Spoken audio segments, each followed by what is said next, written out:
Salut, c'est Greg. Donc je vais faire une petite vidéo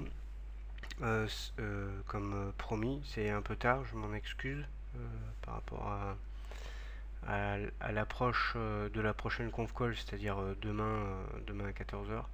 Une petite vidéo en fait pour vous proposer une sorte de formatage d'une intervention type. Un formatage, c'est un peu péjoratif, ça laisse penser à un espèce de carcan où il faut absolument faire rentrer ce qu'on a à y dire. Il faut voir ce formatage que je vais proposer comme un guide. Il a deux objectifs, ce formatage, ce guide. Le premier, c'est d'avoir une trame sur la forme quand on fait une intervention, de sorte à ce que tout le monde puisse bien se concentrer sur le fond de ce qui est dit, parce que la forme est connue de tous. Et donc du coup on suit le cheminement sans trop de difficultés. Et bon, vous allez voir, hein, je propose un truc assez simple, hein.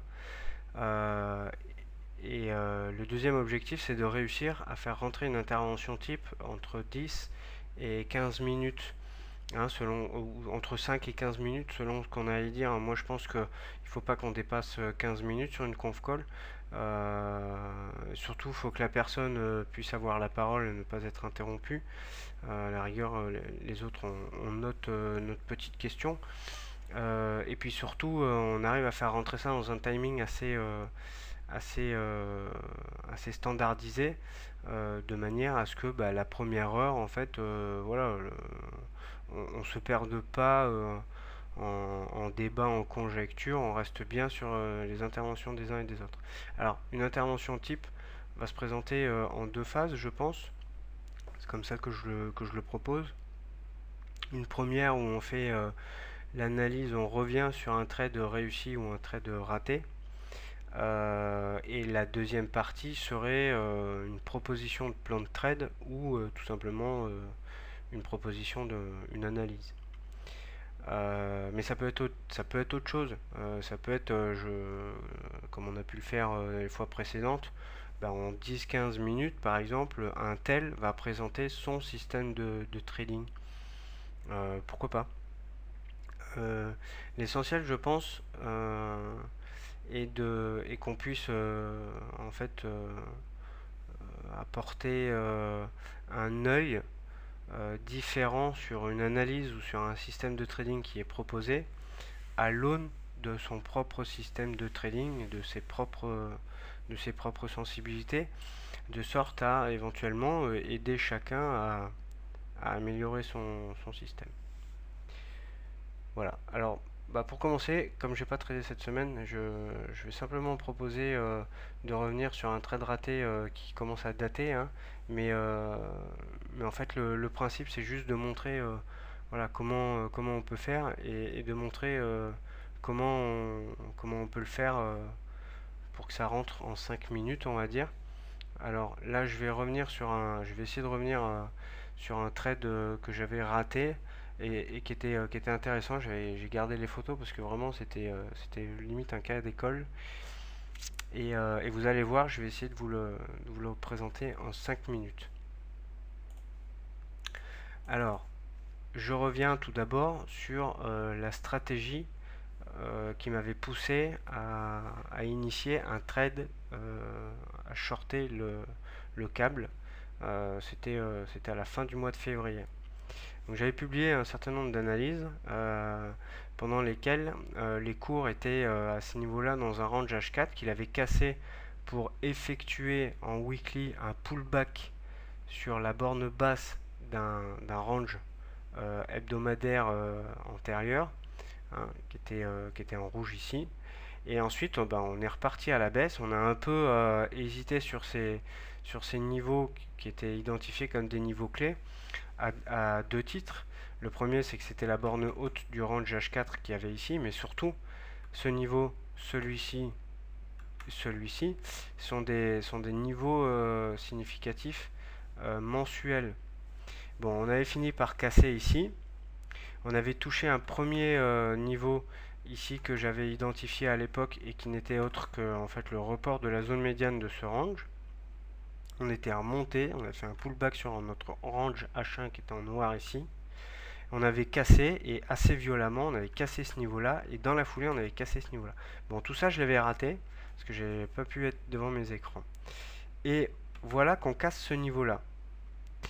Donc dès lors qu'on avait cassé ce niveau-là, la zone beige qui est ici était une zone de plusieurs centaines de pips, je crois en 250, un truc comme ça, que j'avais identifié comme libre à la baisse avant le prochain support significatif.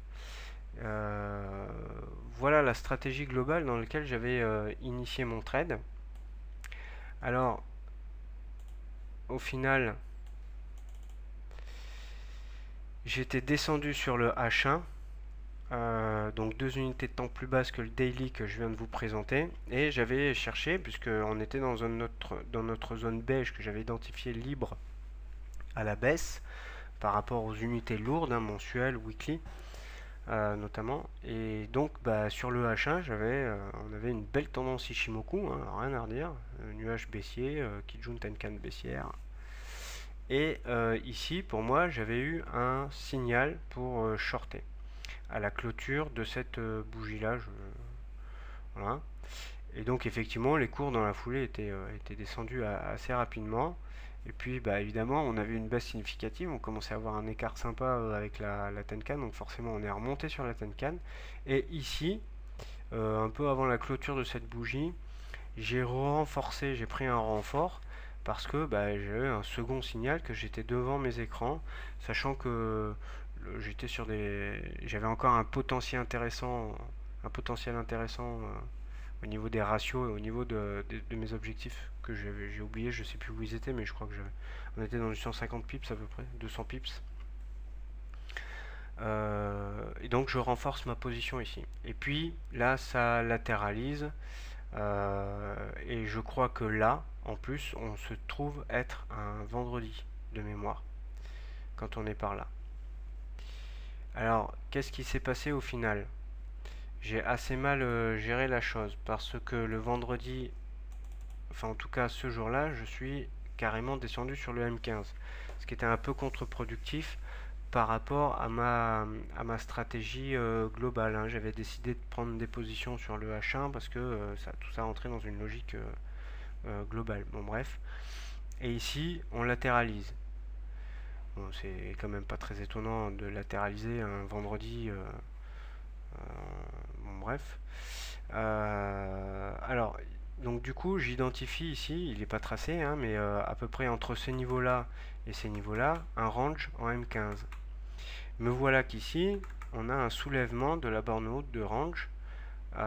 Et donc je décide à ce niveau-là de reprendre une nouvelle position à la baisse, à peu près sur les mêmes niveaux que le renfort précédent.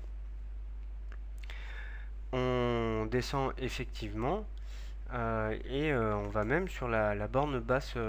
Mais si j'ai pris ces renforts, c'est parce que j'estimais qu'on allait finir par rapidement casser les plus bas de notre range, le bas du range M15 pour continuer notre baisse, notre tendance baissière sur le H1 et aller prendre nos objectifs identifiés sur le daily et le weekly.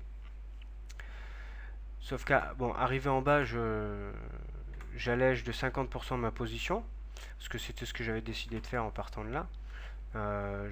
J'étais à la fois donc sur une stratégie de range M15, donc je short là et je solde ma position ici, mais j'avais gardé une partie de la position dans le cadre de cette stratégie là. Et puis finalement les cours sont remontés et là au final je me fais stopper. Alors évidemment je me fais stopper sur cette prise de position là, je me fais stopper sur celle-ci, et celle-là elle a dû sortir à 7 plus 7 pips, enfin je sais plus, enfin bon bref. Voilà ce qui s'est passé. Et alors le plus intéressant c'est pourquoi ça s'est passé. Tout simplement parce que ici les cours en fait ils sont mis à latéraliser sur ce niveau là, cette deuxième ligne ici qui n'est rien d'autre que le bout de mèche de cette bougie mensuelle qui date de 2001 et que j'avais raté.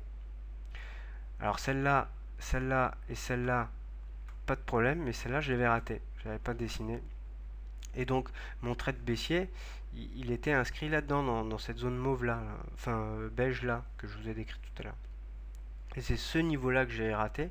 Et les cours se sont mis à latéraliser autour de ce niveau-là, en toute logique. Et puis, comme c'est un niveau mensuel, bah voilà, on a un peu d'équitation sur les cours. Et je me fais taper tous mes stops.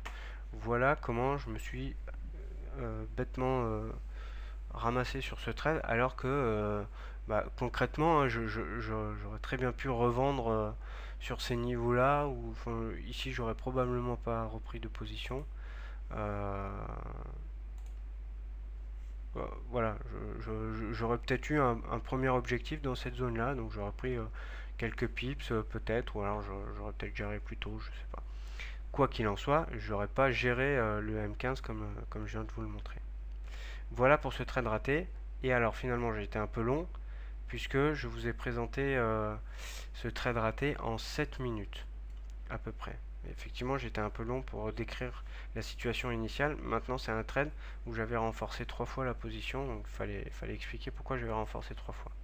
Donc, je vous ai présenté ce trade raté avec un enseignement, parce que c'est ça l'important, hein, un trade raté ou trade réussi, hein, peu importe. Mais je pense qu'on apprend plus avec un trade raté.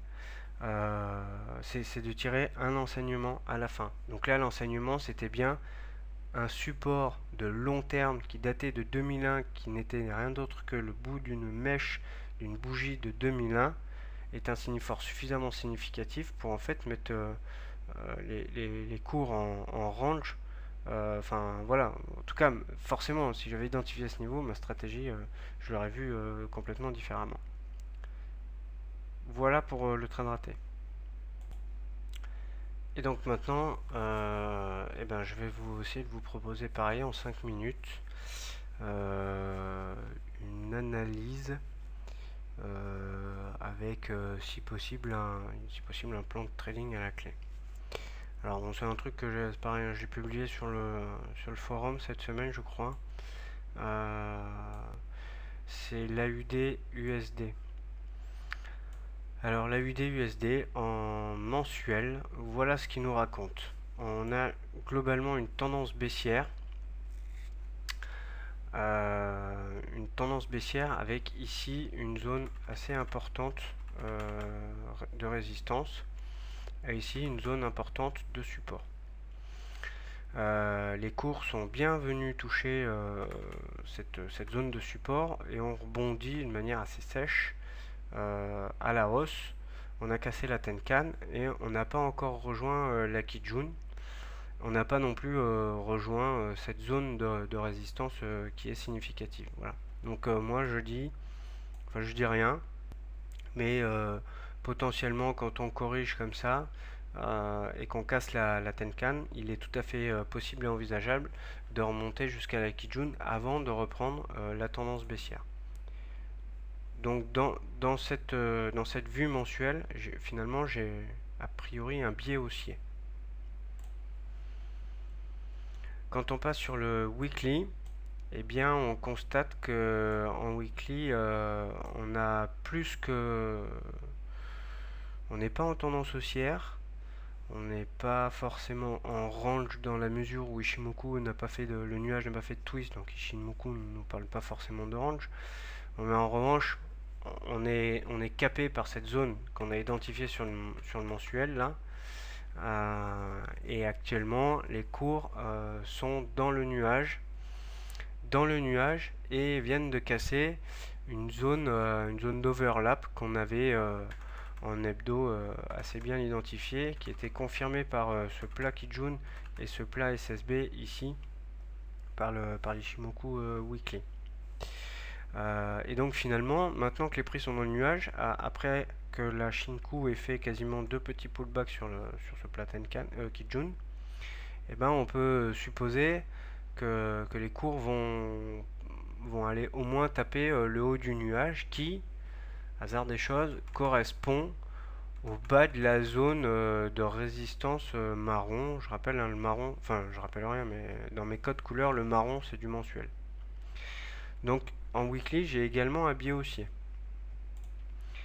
Si on va voir le daily, Bah là, c'est logique. En daily, on a une tendance haussière Ishimoku. Forcément, dans les corrections, plus on descend sur les UT, et plus on a des tendances qui se mettent en place.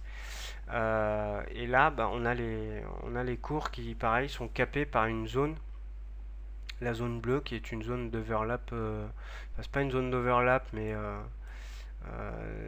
si on regarde bien les cours précédemment, à peu près à cette époque ici, globalement, on avait un range ici qui était un range daily et, euh, et cette zone bleue était plus ou moins la zone médiane de ce range et puis on voit bien hein, les cours ils ont rebondi là dessus ici, alors là on casse, là on rebondit, là on rebondit.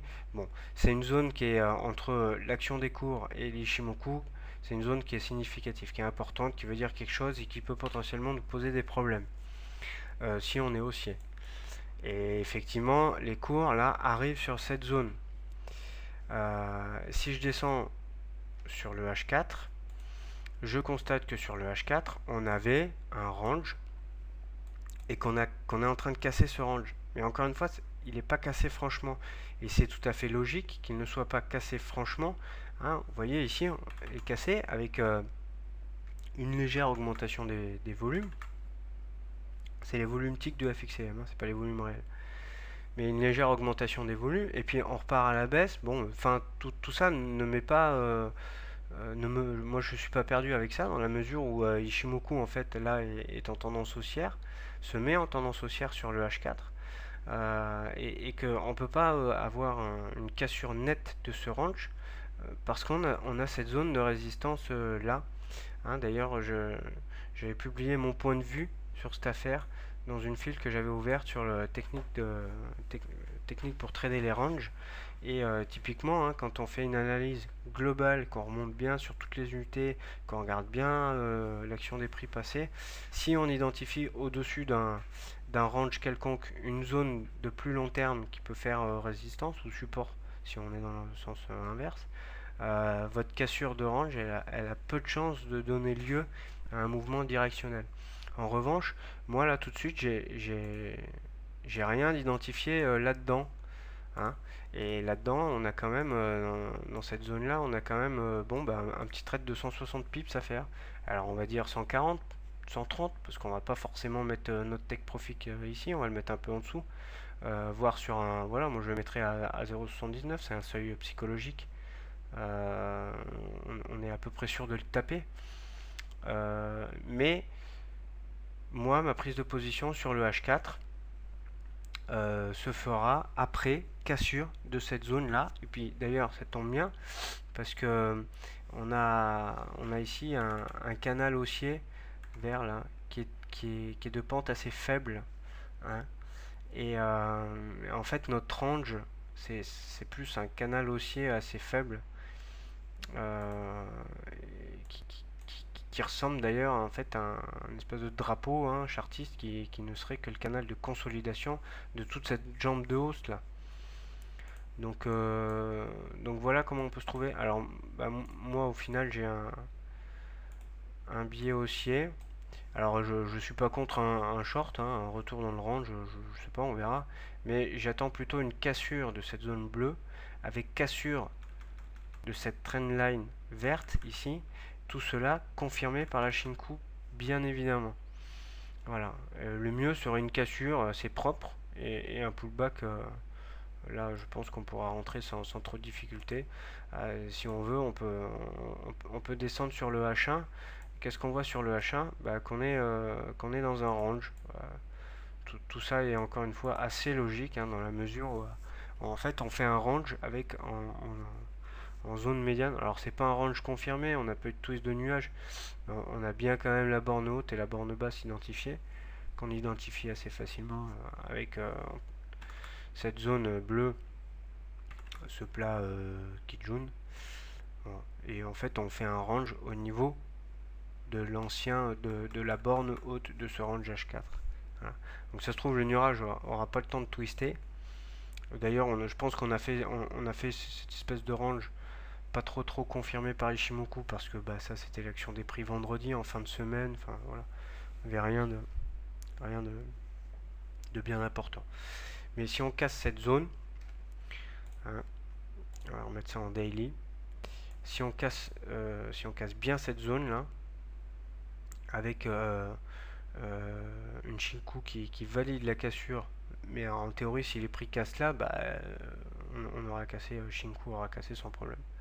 Et ben là, on a une zone dans laquelle on peut potentiellement faire un trade haussier de, on va dire, 140, entre 140 et 160 pips, tout dépend du timing.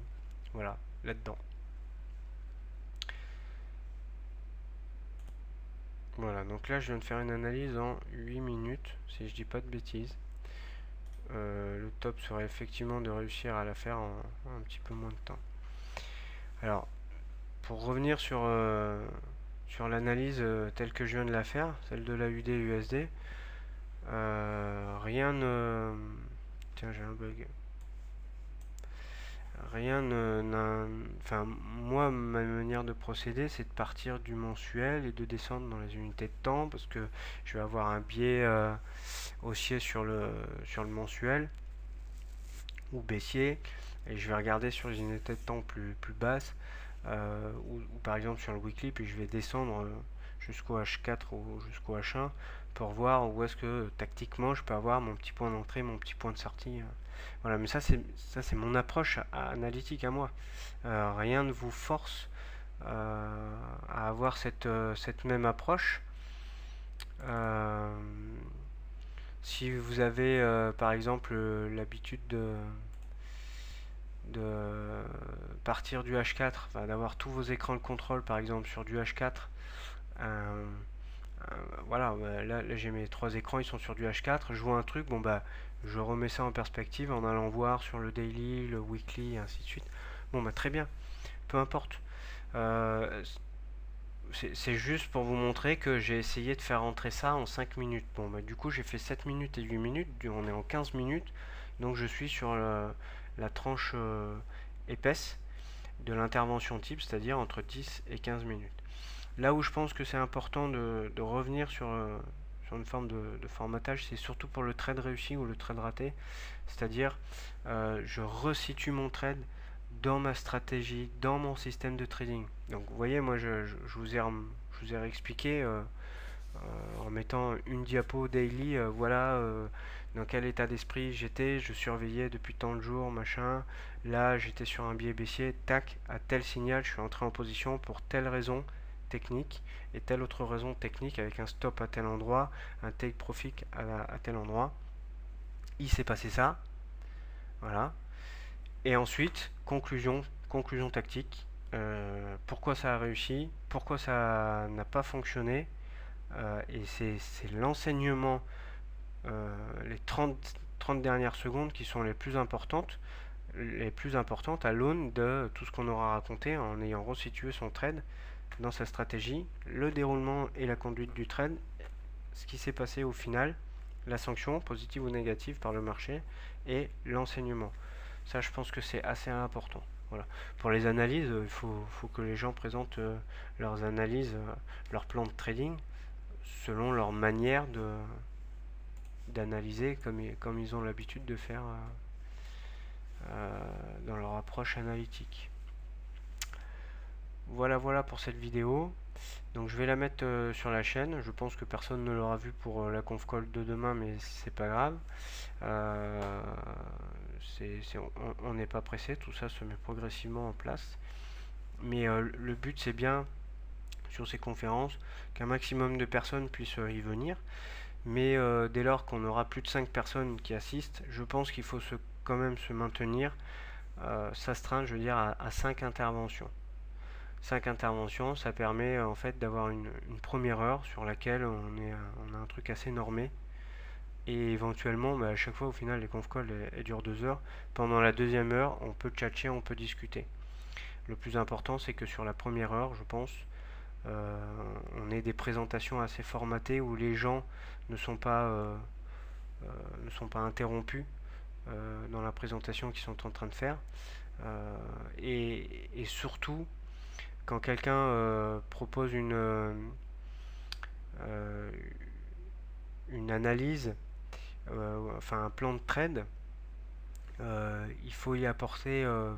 Le but, c'est pas de critiquer l'analyse, c'est d'y apporter des compléments par rapport à son propre système de trading à soi. Je pense que c'est là où vraiment ce sera du vrai travail collaboratif, collectif et bénéfique pour tout le monde. De la même manière, si quelqu'un présente son système de trading, comme la dernière fois, voilà, on avait un membre, Bruno, qui présentait son système de trading avec des particularités assez marquées quand même. Le but, c'est pas de. Voilà, on prend son système de trading, on prend ses explications. Le but, c'est pas tellement le critiquer. Le but, c'est d'aller prendre dans son système les choses qui peuvent nous intéresser. Et si une remarque nous vient à l'esprit, comme par exemple, ça l'avait été sur un des éléments d'Ishimoku qui était un peu oublié, et ben on invite à la réflexion et puis voilà quoi. Et je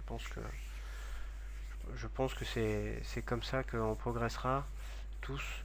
C'est surtout en faisant des remarques à l'aune de son propre système de trading. Voilà, merci pour votre attention.